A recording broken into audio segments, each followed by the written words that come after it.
Bismillahirrahmanirrahim.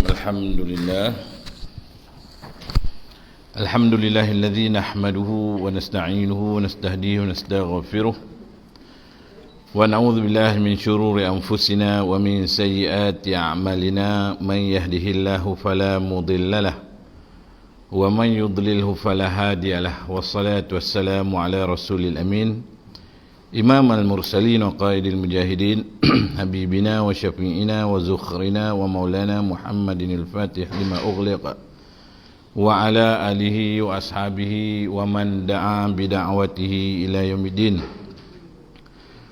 Allahumma salli wa sallim ala nuril anwar wa sirril asrar wa tiryakil aghyar wa miftah babil yasar sayyidina wa maulana Muhammadin al-mukhtar wa alihi al-athhar wa ashabihi al-akhyar adada ni'amillahi wa ifdalih. Rabbi shrah li sadri wa yassir li amri wahlul 'uqdatam min lisani yafqahu qawli. 'Allama al-insana ma lam ya'lam, subhanaka la 'ilma lana illa ma 'allamtana innaka antal alimul hakim. ولا حول ولا قوة إلا بالله العلي العظيم. رب زدنا علما وارزقنا فهما برحمتك يا أرحم الراحمين. اللهم فقهنا في الدين وعلمنا تأويل. آمين يا رب العالمين. أما بعد. Semuliakan Tuan Imam, sekasihi Al-Fadil Ayanda Tuan Haji Idris, pengurusi Surau An-Nusrah Nusari Bayu 3, tuan-tuan guru, seterusnya tuan-tuan, puan-puan, ibu-ibu, ayah-ayah, abang-abang, kakak-kakak, adik-adik yang dirahmati Allah Subhanahu wa taala. Alhamdulillah, hari ini kita diberi kesempatan oleh Allah Subhanahu wa taala untuk berhimpun dengan taufiknya, dapat kita bertemu lagi dalam surau yang mulia ini untuk sama-sama kita baca hadis baginda Nabi SAW. Di antara hadis-hadis dalam kitab himpunan 40 hadis penawar hati yang dihimpun oleh Syekh Ahmad Fahmi Zamzam. Pertama saya mohon maaf atas kelewatan. InsyaAllah kita akan terus baca hadis yang seterusnya, hadis yang ke 26 25.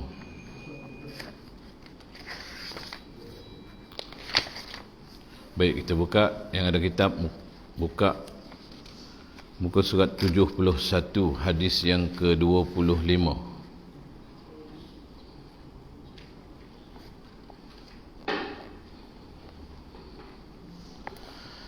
Hadis yang ke-25 muka surat 71 yang bertajuk, yang diberi tajuk sepatah kata yang mencemar lautan. Maknanya cemar ni tuan-tuan, cemar ni tak elok lah ya. Cemar ni mengotori lah, begitulah keadaan lebih kurang ya.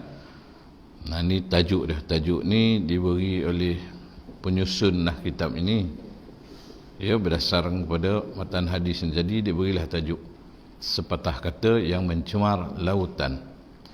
Baik, kita baca matan hadis. Bismillahirrahmanirrahim. An Aisyah radhiyallahu anha qalat, qultu lin nabi sallallahu alaihi wasallam, hasbuka min Safiyyah kadha wa kadha. Qala ba'du rawah ta'ni qasira. Faqala laqad qulti kalimatan law muzijat bima'il bahri لمزجته. قالت وحكيت له إنسانا فقال ما أحب أني حكيت إنسانا وإن لي كذا وكذا. رواه الترمذي وقال حديث حسن صحيح. Artinya daripada Aisyah radhiyallahu anha berkata, daripada Sayyidatina Aisyah, hadis ini diriwayatkan oleh Sayyidatina Aisyah radhiyallahu anha, aku pernah berkata kepada Rasulullah sallallahu alaihi wasallam. Sayyidatina Aisyah ni isteri baginda Nabi lah, anak kepada Sayyidina Abu Bakar As-Siddiq ya. Sayyidatina Aisyah pun antara yang banyak meriwayatkan hadis dan dikenali sebagai seorang alimah yang alim sebab berdamping dengan baginda Nabi dan banyak ya, melalui kehidupan rumah tangga dengan Nabi sallallahu alaihi wasallam. Sayyidina Aisyah ni banyak ilmu dia, mengajarkan juga kepada para sahabat. Jadi hadis ni salah satu yang diriwayatkan oleh Sayyidatina Aisyah. Aku pernah berkata kepada Rasulullah sallallahu alaihi wasallam, cukuplah bagimu Safiyah itu begini. Berkata setengah dari perawi hadis yang dimaksud oleh Aisyah bahawa Safiyah itu orangnya pendek atau rendah. Maka Rasulullah sallallahu alaihi wasallam bersabda, maknanya bila Sayyidatina Aisyah mengadu pada Nabi, Safiyah ni tuan salah seorang daripada Ummul Mukminin, ya, daripada isteri baginda Nabi sallallahu alaihi wasallam. Jadi Sayyidatina Aisyah cakap Safiyah tu begini-begini. Dalam satu riwayat dia mengatakan orangnya pendek atau rendah. Maknanya merendahlah. Maka Rasulullah sallallahu alaihi wasallam bersabda, engkau telah menuturkan satu kalimat yang jikalau dicampur dengan air lautan, nescaya kalimat itu akan membusukkannya. Tengok tuan, ya. Nabi bagi tahu perkataan tu walaupun nampak dia ringkas, tapi kalau dicampur dengan air selautan, air laut tu boleh jadi busuk. Bayang tuan, perkataan apa? Mengatur ya, bercakap ya. Dia tu bagian-bagian. Dan berkata pula Aisyah radhiyallahu anha, pernah aku ceritakan kepada Rasulullah sallallahu alaihi wasallam tentang hal seseorang. Kerana Sayyidatina Aisyah dalam hal yang lain, dalam keadaan lain menceritakan hal seseorang, lalu baginda bersabda, aku tidak mahu menceritakan hal seseorang walaupun akan diberikan kepadaku begini-begini. Maknanya kalau apa pun diberikan untuk bercerita, ya, mengatakan hal seseorang, maka baginda Nabi sallallahu alaihi wasallam takkan bercerita. Hadis ni pendek tuan, ya, berkenaan dengan perkataan yang keluar daripada mulut kita, yang ianya baik, wangi kalau perkataan itu baik, dan kalau dia tak baik, Nabi cakap busuk. Maknanya tadi walaupun dicampur dengan air laut sekalian. Bayang tuan, bukan air dalam gelas, bukan air perigi. Kita kalau air mutlak ni tadi, kalau apa, 2 kolah kan kiraan, maknanya tadi dia ni kalau tercemar pun takkan berubah dia punya ni. Dan pula air laut ni air yang suci dan menyucikan air sungai. Memang susah dia nak jadi air mutan najis. Banyak mana pun najis masuk dia tetap bersih juga, walaupun di hulu tu ada kau mati, bawah dia tak terlibat. Tapi perkataan yang sepatah ini, apa perkataan itu? Mengatur orang, ya. Fizikal seseorang mungkin ada kebenaran, tapi tuan, apa yang kita perkataan itu kalau orang tak suka, itu yang tak jadi tu. Ya, kita berkata tentang seorang, yang orang tu kalau dengar dia tak suka, dia tu bagian, dia tu macam ni. Kalau orang tu dengar dia tak suka, maknanya termasuklah perkataan yang busuk tuan, ya. Lalu Nabi cakap, kalau aku ni nak diberi sesuatu dia orang, bagi itu bagi ini untuk menceritakan hal seseorang, aku takkan buat, kata Nabi sallallahu alaihi wasallam. Maknanya apa tuan? Jangan cerita hal orang, cerita hal kita, ya. Cerita hal kita tu apa maksudnya? Kita bercerita kepada diri kita, muhasabah diri. Sebab seseorang yang sakit tidak akan ada masa melihat penyakit orang lain. Selalu saya beritahu,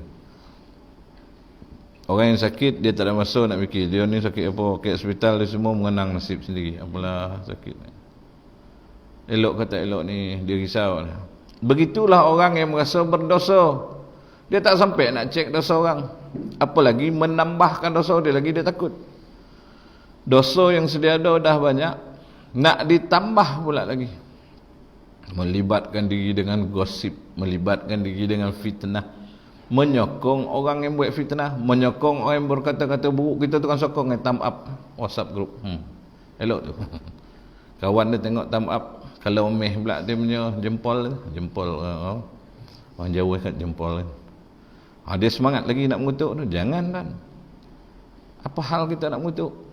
Memimpin ko, raja ko, ketua ko, orang itu ko, orang ini ko, kita siapa yang kita nak pergi komplain? Kalau kita tak puas hati, kita pergilah jumpa dia, saya nak bincang sikit kan. tak berani kan. Jadi jangan kita buat-buat, apalagi kita menyokong orang yang buat sebegini. Ini kita tahu bahawa kalimah yang dituturkan ni, siapa yang menuturkannya? Sayyidatina Aisyah. Sayyidatina Aisyah ni siapa? Isteri baginda Nabi SAW. Anak siapa? Anak kepada Sayyidina Abu Bakar As-Siddiq, sahabat yang paling agung. Disebut dalam Quran, walau tak disebut nama, ketika berdua dalam gua, maka dia berkata kepada sahabat, la takhaf wa la tahzan, innallaha ma'ana. Sayyidina Abu Bakar merujuk pada kisah hijrah. Bila ada kisah hijrah, keluarlah cerita Sayyidina Abu Bakar. Yang menuturkan ni anak dari Sayyidatina Aisyah radhiyallahu anha, isteri kesayang baginda Nabi, Humairah dikala. Pun Nabi cakap, kalaulah perkataan ini dicampur dengan air lautan, maka busuk air laut. Itu isteri Nabi kata. Kalau kita yang dosa bertimbun ni macam mana tuan? Nah, kita muhasabah diri kita ya. Keterangan Siti Sofiyah yang disebut dalam hadis di atas adalah salah seorang daripada isteri Rasulullah sallallahu alaihi wasallam, iaitu madu kepada Siti Aisyah. Madu ya. Maka apabila Aisyah mengeluarkan ungkapan yang beri isyarat penghinaan kepada Siti Sofiyah, lalu Nabi sallallahu alaihi wasallam dengan segera menegurnya dan membayangkan betapa besar bencana yang terhasil dari ungkapan kalimat penghinaan yang diperkatakan itu. Baik, ini kisah madu. Dia tak ada section hati dah panis, cakap ya tak boleh tuan. Aku dah geram, aku cakap aku mengingat, tak boleh. Dah marah, geram, kecil hati, tersinggung, cemburu, itu bukan alasan untuk berkata buruk. Kita biasa yang tu, bila kita dah maki hamun orang, hati tengah panis, keluarlah macam-macam, mana boleh? Siapa suruh marah? Nabi cakap, la taghdab, la taghdab, la taghdab, jangan marah. Jangan marah, jangan marah. Siapa suruh marah? Bila dah marah, alasannya dah marah, kena provoke, diam.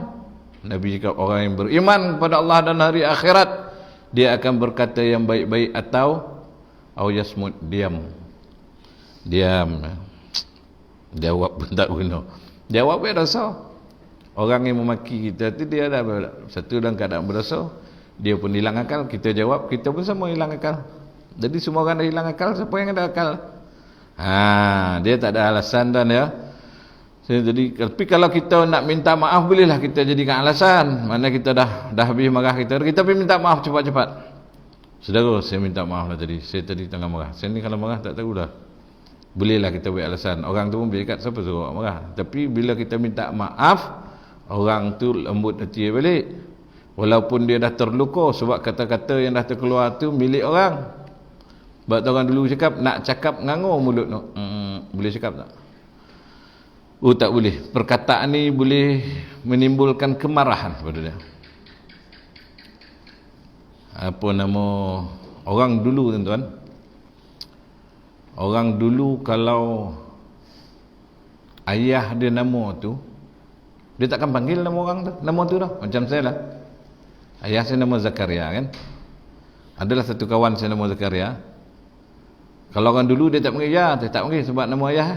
Dia akan panggil tuan ke abang, adalah dia panggil. Itu dah adab orang dulu tuan. Kalau dia sama nama, dia panggil mo tu. Nama, maknanya nama kau dengan nama aku sama. Dia tak panggil tu lah. Dan guru kami dari Madinah mengajarkan, kalau di Madinah ada orang nama Muhammad, dia tak akan dipanggil Muhammad, dia akan dipanggil Sayyid ataupun Sidi, sebagai memuliakan baginda Nabi SAW. Itu ta'zim kepada Nabi SAW. Itu tuan ya. Jadi maknanya apabila isteri Rasulullah sendiri ditogok oleh Nabi SAW, maknanya kita wajib berlaku demikian juga dengan isteri kita. Itu antara pengajaran tuan.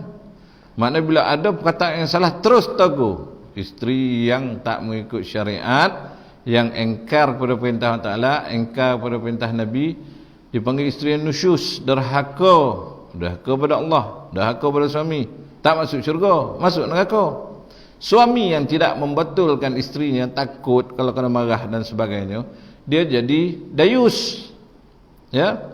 pun tak lepas juga dia masuk neraka. Jadi macam mana? Nabi cakap, nasihatilah perempuan-perempuan kamu. Sebab Nabi cakap perempuan itu diciptakan daripada tulang rusuk yang bengkok. Maknanya kita kena betulkan. Jadi ini dah.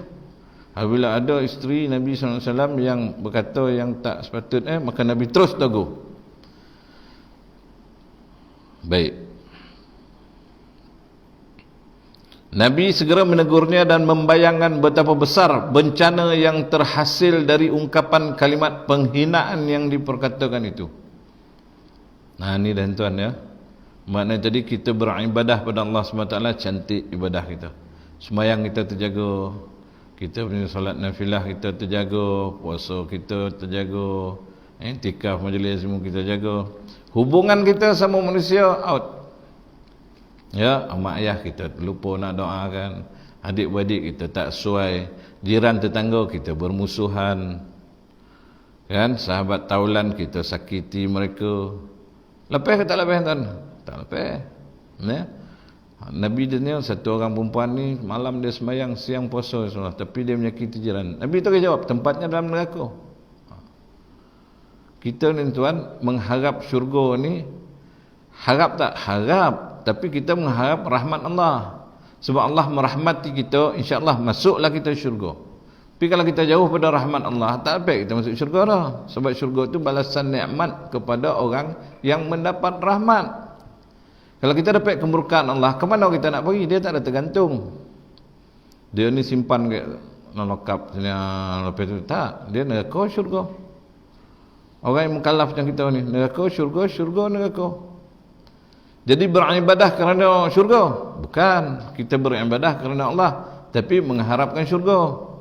Ya Allah, ibadah aku ni sedikit, tapi aku nak syurga ni. Macam mana ni Allah? Ampunilah aku ya Allah. Macam tu. Kita kena baik-baik. Sebab apa? Saudara-saudara kita pun mendoakan juga, ya Allah, berkatilah dia ni. Dia ni walaupun tak berduit, tapi dia rajin menolong orang. Dia suka menggembirakan hati saudara, menghiburkan hati kami ni. Berkatilah ya Allah, terimalah amal ibadahnya. Orang mendoakan kita, lalu malaikat mengaminkan orang tu selamat kita. Sebab tu Nabi dalam satu hadis memegang lidah ni, jagalah ini, kata Nabi. Sebab apa? Itu antara penyebab seseorang masuk ke neraka. Jadi besar bencana yang terhasil daripada ungkapan kalimah penghinaan yang diperkatakan itu. Jadi begitu besar dosa yang dibawa oleh lidah seseorang yang tidak bertulang ini. Ada perkataan. Perkataan lahir daripada mana? Perkataan lahir daripada hati.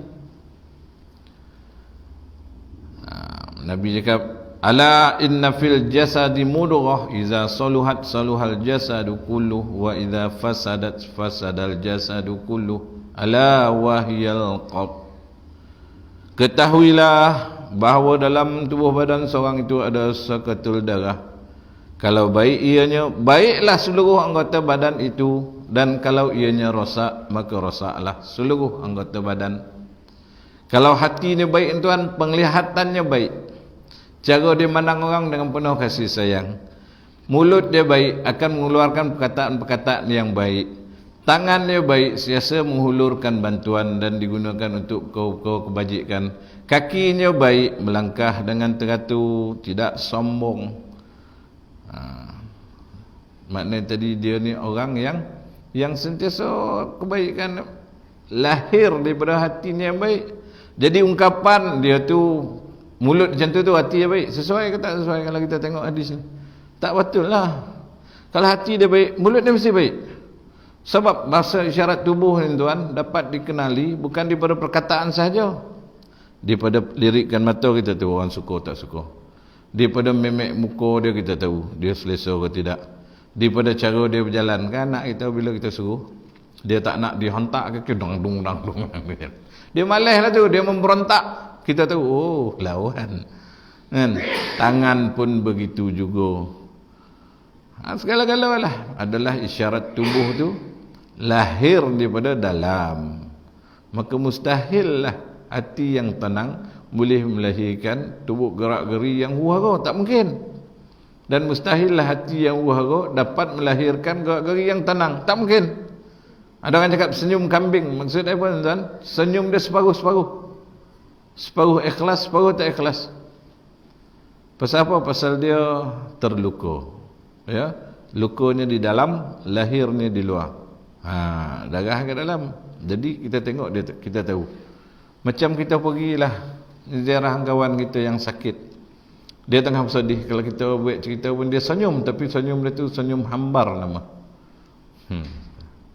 Kita buat cerita waktu kita ziarah orang sakit ni, jagalah adab ziarah orang sakit. Yang kita cerita lebih-lebih, walaupun kita anggap kita punya cerita tu boleh mendatangkan kegembiraan, wek lawak ni, tapi dia dalam keadaan separuh hati. Kita duduk, kalau boleh pegang. Kalau orang kena COVID tak boleh lawat, ya, orang kena COVID tak boleh lawat. Dia seorang ni tak boleh, bukan nak pegang, lawat pun tak boleh. Jadi kalau dulu kalau penyakit yang boleh dipegang, pegang tangan. Orang lelaki dengan lelaki lah, perempuan dengan perempuan kan. Jangan orang lelaki pegang tangan perempuan nak. Tak betul.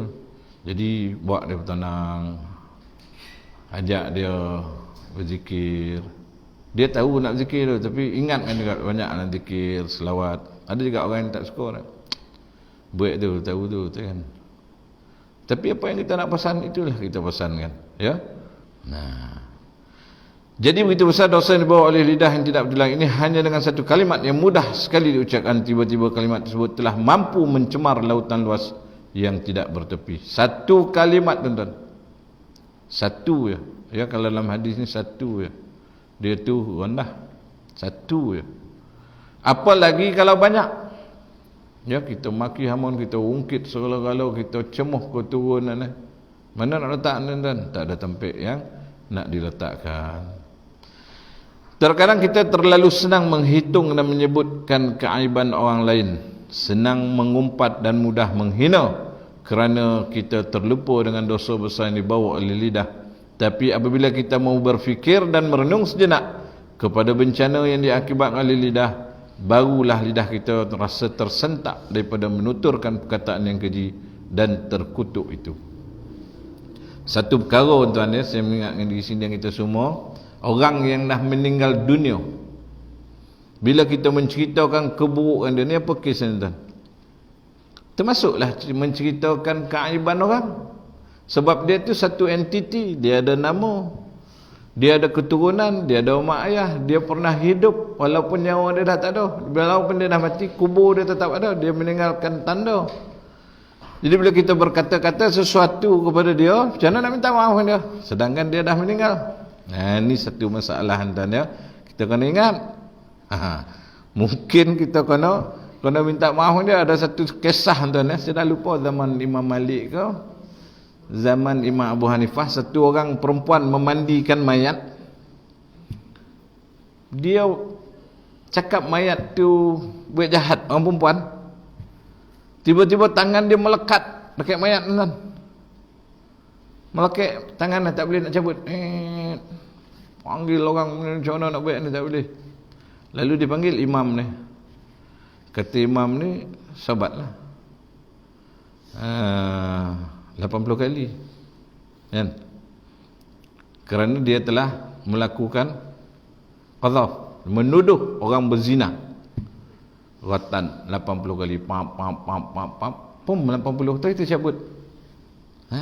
Itu orang yang dah mati, dah meninggal dunia. Makna tadi dia dah tanam, tutuplah buku kan. Tapi dikatakan oleh seseorang, dia tetap bertanggungjawab. Macam mana nak minta maaf? Ya, jadi ulama mengatakan cara dia pergilah ke kubur dan doakan segala kebaikan untuk dia. Samalah kes dia dengan anak derhaka. Kalau dia nak selamat, dia pergilah ke kubur mak ayah, jadi minta ampun pada Allah dan mendoakan almarhumah ni dengan sesungguhnya. Sebab dosa itu pasti akan terampun dengan syarat seorang itu minta ampun.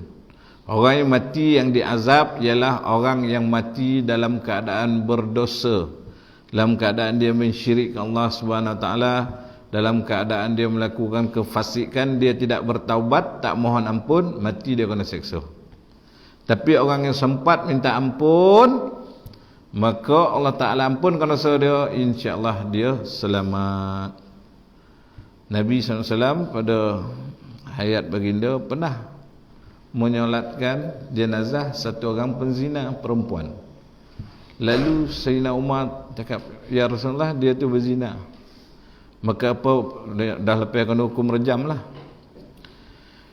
Nabi cakap sungguh dia telah melakukan taubat, dan kalau diberi taubatnya itu kepada 70 orang ahli Madinah ni, cukup 70 orang tu dapat pahala dia. Dan sanggupkah seseorang mati kerana Allah? Maknanya dia telah menjalani hukuman dan dia telah mati, dan sebelum mati dia bertaubat. Jangan kita main-main dan kita pergi menuduh orang, kita cakap itu, cakap ini, sedangkan kita bukan sesiapa. Yang kita nak menghukum dia kenapa? Dan sebab itulah kalau nak mandi mayat ni, konolah dia tu seorang yang amanah. Sebab tu Tuan-tuan guru cakap kalau boleh waris buat waris ni, pertama dia menjaga aib saudara dia, apalagi mak ayah dia. Yang kedua dia akan berlaku lemah lembut terhadap si mati. Waris ni lain tuan-tuan, ya. Kalau anak-anak ni dia lain, dia lembut ya. Sambil dia berdoa, air mata keluar dia berdoa, ya Allah ya Tuhanku, inilah tangan yang memelihara aku daripada kecil dulu sampai. Inilah tangan yang beri aku makan, yang masak untuk aku. Kau ampunkanlah ya Allah. Itu doa anak yang soleh. Diaminkan oleh malaikat, terampun mayat. Ini tak, bayar ke orang duduk ke luar tu, main Facebook, main telefon. Mak dah mati ke dalam, ayah dah mati. Apa guna kita ni? Dadalah guna sikit kan, bolehlah urusan sampai ke kubur. Tapi pada hakikat tak berapa berguna lah. Sebab kehidupan kita di dunia ni untuk membantu orang dalam akhirat sana. Ahli kubur dia dah masuk dah ke alam akhirat. Pikut tak apik kita nak menolong, membantu, mendoakan, khidmat untuk kali tahir. Belum tuan-tuan. Ya. Pesan anak-anak kita, cucu kita, ayah atuk kalau meninggal kau orang uruskan, masuk dalam lahat. Habis dah takut, habis dah tak tahu, habis dah takut, habis tu berlatih. Saya berlatih tuan, suruh anak kau benci pegang kepala, kau pegang pinggang, kau pegang kaki je. Tahu tak sendeng macam mana? Kalau tak dapat pegang kain kapan tu, tarik. Dia tak tahu, tempat sempit, kadang dia panik ada tu, kain pegang sini, angkatlah hijaz. Kau buatlah lembut. Lepas tu kau baca lah macam-macam. Berani. Sekarang ni berani. Dah betul-betul. So wallahualam tak mana lagi gitu kan. Yang dan pesan dah. Terkadang kita terlalu senang menghitung dan menyebutkan keaiban orang lain, senang mengumpat dan mudah menghina orang kerana kita terlupa dengan dosa besar yang dibuat oleh lidah. Tapi apabila kita mau fikir dan merenung, maka kita tersentak daripada menutur perkataan demikian. Kemudian Imam Al-Ghazali rahimahullahu ta'ala dalam kitabnya Bidayatul Hidayah, bab menjaga tangan, ada menyebutkan bahawa apa yang ditulis oleh seseorang itu sama dengan diucapkan dengan lidahnya. Makna yang kita tulis ni dengan kita cakap ni sama tuan, dia menzahirkan perkataan, maksud dan makna. Kita tulis, sebab tu orang yang tak boleh cakap dia isyarat tangan, faham. Ataupun ditulis dia faham, dia macam bercakap. Maka jangan seorang itu menulis dengan tangannya sesuatu yang tidak boleh diucapkan oleh lidahnya. Dulu zaman tak ada telefon, orang tulis surat kan, surat panjang berjejelo, tulis surat. Maksud dalam surat kan kita tengok drama yang dibaca tu surat, tapi yang keluar suara Assalamualaikum warahmatullahi. Ketika ini saya berada di padahal dia baca adalah suara keluar. Nak bagi tahu tulisan tu lahir daripada perkataan, lalu ditulis dalam bentuk tulisan, perkataan tu keluar dalam bentuk tulisan. Maka janganlah menulis satu yang tidak berbicara lidah. Pada zaman sekarang ini masuklah hal ini dalam komunikasi melalui SMS, Facebook, WhatsApp dan lain-lain. Ada WhatsApp ni. Mana buku ni baru tulis ni. Ya. Buku ni dah tulis dah masa dalam tempoh 10 tahun ni saya rasa. Itu semua dikira sama dengan ucapan lidah yang mesti dipertanggungjawabkan. Jadi kita mesti berhati-hati menggunakan kemudahan alat komunikasi yang canggih ini, kata pengarang, kata penyusun kitab ini Syekh Ahmad Fahmi Zamzam. Jadi tuan-tuan, lidah ni ya, Nabi cakap al-muslimu man salimal muslimuna min lisanihi wa yadihi, wal muhajir man hajar man nahallahu anhu, kama qala Rasulullah sallallahu alaihi wasallam. Orang Islam yang sebenar-benarnya ialah orang Islam yang selamat saudaranya daripada kejahatan tangan dan lidahnya. Dan sungguhnya orang berhijrah itu ialah yang meninggalkan apa yang ditegah oleh Allah Subhanahu wa taala. Mana orang Islam kalau dia betul-betul Islam, orang lain selamat daripada kejahatan tangan dan lidahnya.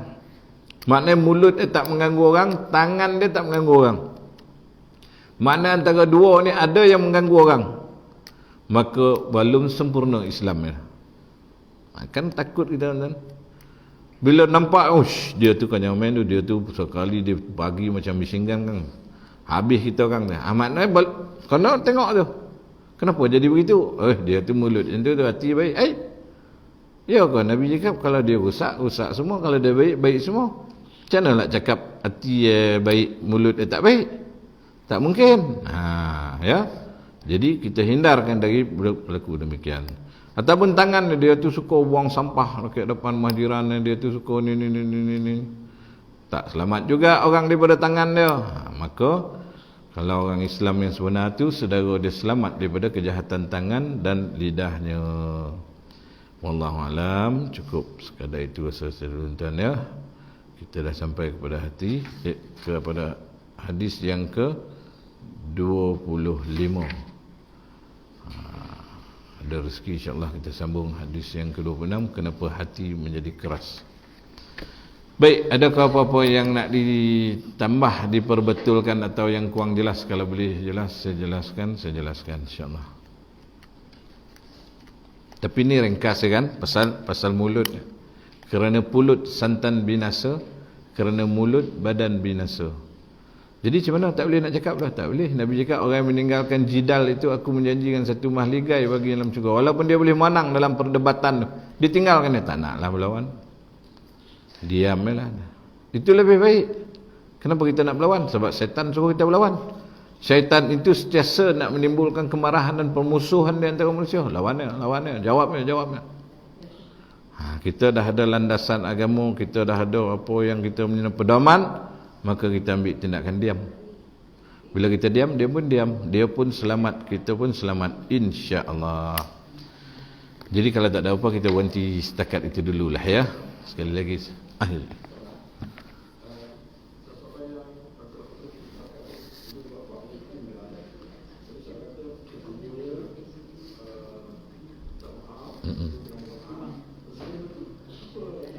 mendoakan. Baik. Soalan yang bagus daripada Pak Cik Haji Idris. Seorang anak yang menderhaka kepada kedua ibu bapa semasa hidup, kemudian dah meninggal, salah seorang atau keduanya, maka dia macam mana kaedah dia kena pergi ke kubur. Kalau dia tak jumpa kubur, atau kubur tu jauh kat Amerika ke dekat Spanyol ke, dia tak boleh nak pergi, macam mana nak buat? Kata ulama, seorang anak yang soleh itu ialah anak yang sentiasa mendoakan kesejahteraan ibu bapanya. Walaupun anak tu dia rajin pergi Mekah, dia rajin sedekah, dia buat masjid, dia rajin puasa, kalau dia tidak mendoakan kedua ibu bapanya, dia boleh tergolong ke dalam golongan anak-anak derhaka. Jadi kalau dia dah pergi, jadi kalau dia tahu kubur, dia minta ampun pada Allah Subhanahu Wa Taala, itu yang pertama. Dia memanglah berazam untuk tidak menderhaka sebab mak ayah pun dah meninggal. Jadi dia bertaubat dengan sesungguhnya kepada Allah Subhanahu Wa Taala, dan dia pergi ni tadi kubur mendoakan dengan sesungguhnya mak ataupun ayah tadi. Doakan. Jadi kaedah itu maksudnya kena pergi ke kubur tu supaya menunjukkan kesungguhan. Kita ni nak tunjuk kesungguhan, kita pergi tempat tu kan. Orang bersungguh-sungguh dengan bola, dia tak nak tengok dalam TV kan. Dia pergi dah kat stadium tu. Habis-habislah asar, bucut, maghrib sekali di jamaah semua. Dia tak peduli. Dia nak pergi stadium. Padahal siaran langsung ada. Nak menunjukkan kesungguhan dia. Dia pergi. Siapa yang minat bola tu tahulah. Yang tengok konsert macam tu juga. Tengoklah dalam TV tu. Beli TV 80 inci dia besar sikit. Tak, dia nak pergi tengok dekat kat depan dia. Dia nampak muka penyanyi tu, riang hati tu. Jadi kesungguhan tu, pergilah kubur ni tadi. Pergi kubur mak ayah tadi, doakan. Jadi bila ada doa ni tadi, selain daripada itu, macam mana kata Pak Cik Idris, doakan setiap masa. Bila ada kesempatan atau waktu-waktu yang mustajab untuk berdoa, tak cukup 5 kali sehari semalam. Maknanya lepas sembahyang tak cukup sebenarnya. Dalam sujud doa, Rabbighfirli wali walidayya. Nak tambah walil mu'minina wal mu'minat, lagi baik. Kemudian bila ghairil maghdubi 'alaihim waladdallin, imam baca Rabbighfirli wali walidayya. Lagi bila antara dua khutbah orang lelaki pidangan Jumaat khutbah Jumaat baca. Lagi bila sebarang waktu sembahyang memang bacalah, kan? Dalam Quran semua, wa qur rabbirhamhuma kama rabbayani shaghira. Dan katakanlah, ya Allah, kasihanilah keduanya sebagaimana mereka mengasihani aku semasa kecil. Itu fi'il amal, kul. Maknanya perintah Allah Ta'ala, doakan kedua ibu bapa ni. Maka orang yang tidak mendoakan, dia tidak ikut perintah Allah Ta'ala. Senang itu. وَلَا تَقُلْ لَهُمَا أُفٍّ وَلَا تَنْهَرْهُمَا وَقُلْ لَهُمَا قَوْلًا كَرِيمًا. Janganlah kau berkata oh sekalipun, tak boleh. Wala tanharhuma, jangan kau jerakah keduanya. Wa qul lahuma qawlan karima, berkatalah kepada keduanya perkataan mulia. Bila dia dah tak ada apa, doakan jangan lupa. Wa qur rabbirhamhuma kama rabbayani shaghira. Mintalah doa kepada Allah, ampunilah dosa keduanya sebagaimana dia mengasihani aku semasa kecil. Itu untuk menyelamatkan kita. Yang selebihnya serah pada Allah Subhanahu wa taala. Itu usaha kita selagi kita hidup. Yang mendapat azab ni apa? Orang yang langsung tak ingat, dia dah menderhaka pada mak ayah, pedulilah atas, maka dia akan dibalas. Ya, salah satu dosa yang cepat Allah Ta'ala balas ialah derhaka pada mak ayah. Di dunia dah dapat balasan, di akhirat lebih lagi. Tapi kalau dia bertaubat, Allah Ta'ala sebut, maknanya tadi Allah Ta'ala Maha mengampunkan segala dosa. Kata ulama termasuk syirik. Maknanya tadi dalam ayat Quran memang tidak maknanya kecuali syirik. Yang bagaimana? Yang tidak bertaubat daripada kesalahan itu. Tapi kalau dia minta ampun juga, sebab kalau orang yang syirik tak dapat ampun, orang yang kafir masuk Islam tu macam mana keadaan lah. Sedangkan dia dulu syirik kan. Jadi taubatan nasuha, minta ampun kepada Allah dengan sungguh-sungguh, dan jangan diulangi lagi perbuatan itu. Boleh sih ya.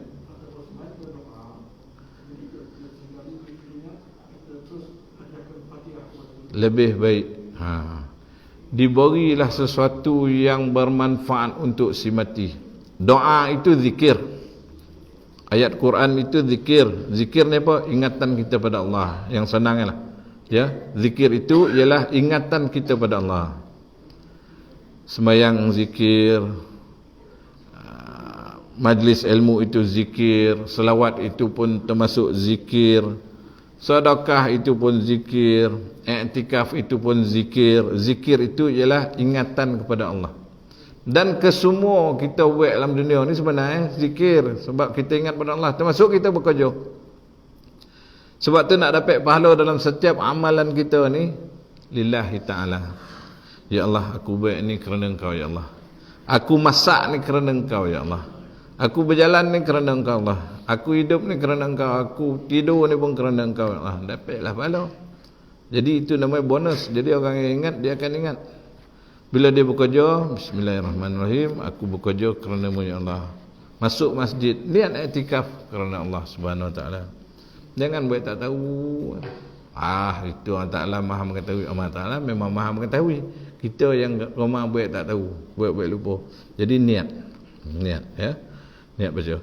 Jadi baca je. Kadang kita terlupa nak niat lamsam boleh. Ya Allah, ya Tuhanku, apa-apa amal kebajikan yang aku lakukan, kalau ada pahala dan kebaikan di sisi-Mu ya Allah, aku hadiahkan pahala kepada mak ayahku. Boleh? Kita pun lupa, kita tolong orang naik tempang orang motor yang rosak kat depan tadi, kita tempang dia naik kereta kan, dapat pahala ke mak ayah kita.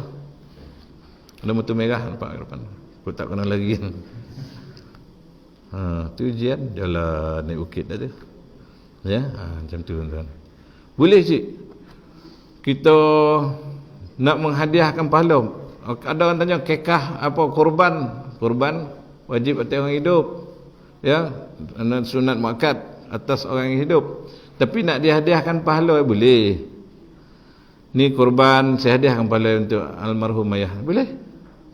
Apa rupa pahala? Wallahu alam. Kita mati dulu, nanti kita tunggu pahala tu sampai. Barulah kita nampak. Sebab kita pun kita yakin. Kata Imam Syafi'i, tahlil kalau tak diniatkan tak sampai. Kalau diniatkan sampai. Sudah pastilah kalau kita buat tahlil, kita buat doa selamat, kita buat doa arwah, kita niatkan untuk arwah, kan? Jadi sampai insya-Allah. Ya. Jadi saya cukuplah sekadar itu dulu ya, malam ni kita punya perkongsian yang baik pada Allah SWT, yang salah dan silap daripada kelemahan diri saya sendiri. Marilah sama-sama kita menambah kualiti ibadah kita, tuan-tuan.